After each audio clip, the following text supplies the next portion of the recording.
Hi hello, এই গরমে কিন্তু লস্যি আমরা সবাই খেতে পছন্দ করি। আর সেই লস্যিটা যদি হয় ম্যাঙ্গো লস্যি তাহলে কতই ভালো হয়।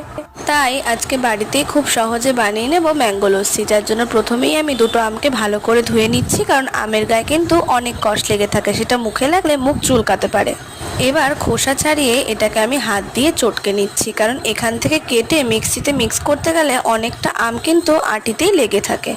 হাতটাকে ভালো করে ধুয়ে আমি এটা হাতের সাহায্যে কিন্তু একটুখানি কষলে কষলে বার করে নিচ্ছি।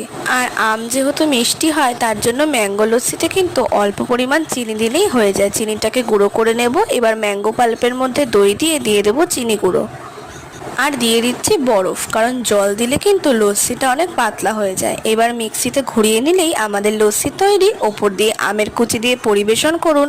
আর আজকের এই রেসিপিটা আপনাদের কেমন লাগলো সেটা কিন্তু কমেন্টস করে জানাতে ভুলবেন না। সাবস্ক্রাইব করে দেবেন। Bye bye.